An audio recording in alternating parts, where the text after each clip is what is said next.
Hello students, how are you. देखिए बेटा, colloidal solutions classifications कर रहे थे हम।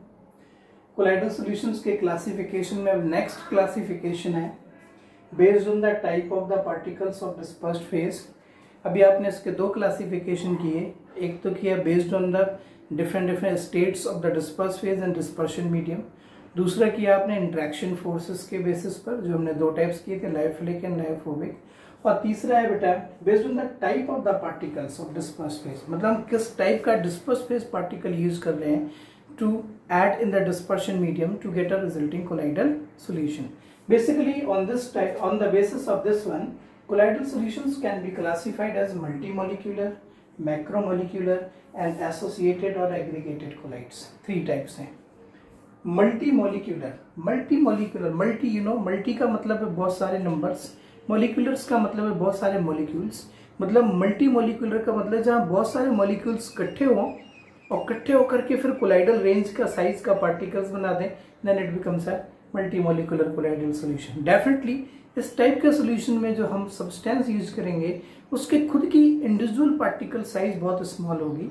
तो जब आप बहुत स्मॉल साइज के किसी सब्सटेंस को जिसके पार्टिकल की साइज बहुत स्मॉल है, कोलाइडल रेंज से भी बिलो है, और उसको जब आप किसी पर्टिकुलर डिस्पर्शन मीडियम में डाल देते हो, वहां पे जाते ही उसके small size particles dispersed phase के वो इकट्ठे होने शुरू हो जाते हैं up to the colloidal range. Then this type of colloidal solution is called multi molecular colloidal solution.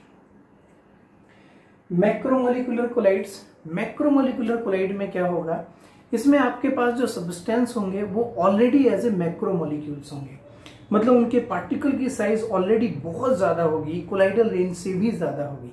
और फिर जब आप ऐसे किसी सब्सटेंस को किसी सुटेबल डिस्पर्शन मीडियम में ऐड करते हो और वो डिकम्पोज्ड होकर के कोलाइडल रेंज की साइज में जाके कन्वर्ट हो जाता है, then the resulting solution is said to be have macromolecular collides.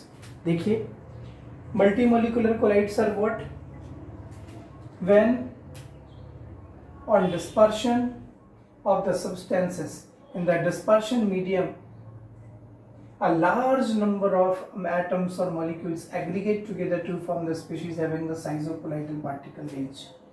मतलब किसी ऐसे डिस्पर्शन मीडियम में हम जो सब्सटेंस डाल रहे थे वो बहुत स्मॉल साइज के पार्टिकल्स थे उसमें, मतलब आप ये समझ लीजिए कि इतने स्मॉल साइज पार्टिकल्स थे कि वो कोलाइडल पार्टिकल नहीं थे, लेकिन जैसे ही आपने उनको किसी डिस्पर्शन मीडियम में डाला, डिस्पर्शन मीडियम में डालते ही उनके जो स्मॉल साइज एटम्स थे वो एग्रीगेट होने शुरू हो गए और एक कोलाइडल रेंज में कन्वर्ट हो गए। Now you get a colloidal solution. For example gold salt, single gold atom is very small and its size is not according to the colloidal range.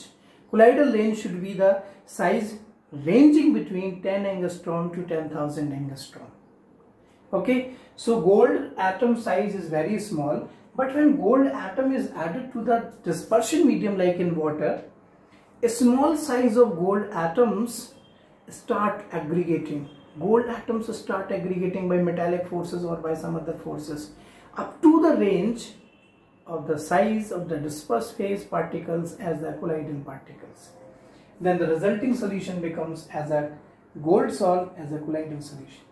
Sulfur salt, individual sulfur atom is very small, and if we prepare a solution in which the individual sulfur atom is present, then we can't say it's a colloidal solution. But when sulfur atom added to the suitable dispersion medium, its sulfur atoms start aggregating in form of S8 molecules, and some S8 molecules start attracting, aggregating by van der Waals forces and form a size, coagulation कह सकते हैं, इकट्ठा हो जाना, एक ऐसी size में इकट्ठा हो गया, that size lie in this range 10 angstrom to 10,000 angstrom, then the resulting solution is said to be colloidal solution. And what type of colloidal solution? It is said to be a multi-molecular colloids.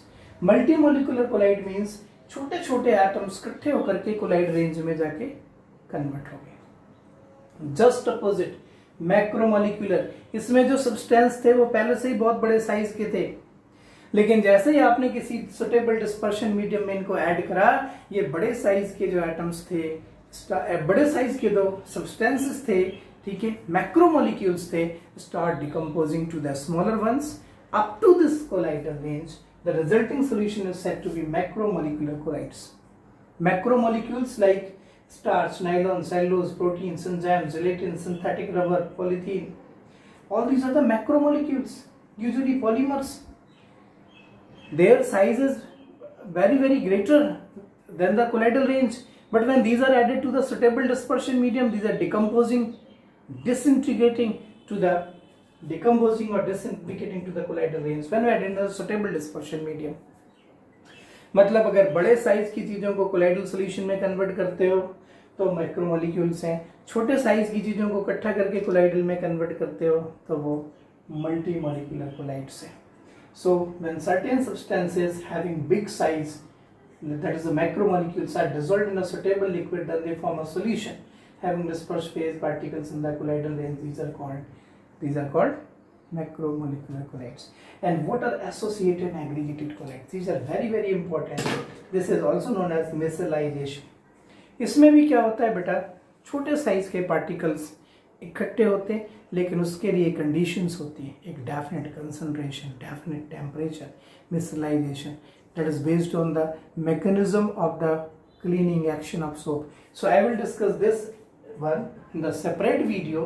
It is continued in the next video, but you have to read out and watch out about the multimolecular and macromolecular colloids on the basis of type of the particles on dispersion medium, and watch it. And this is the note also when you ask in the exam, 2 marks separate and comparison in 3 marks with the example it is given, and these are the very simpler notes. You can also note down in your notebook. Okay, so watch this video and wait for the next one for the associated and colloidal particles. Okay, will be discussed in the next video. Thank you. Thanks a lot.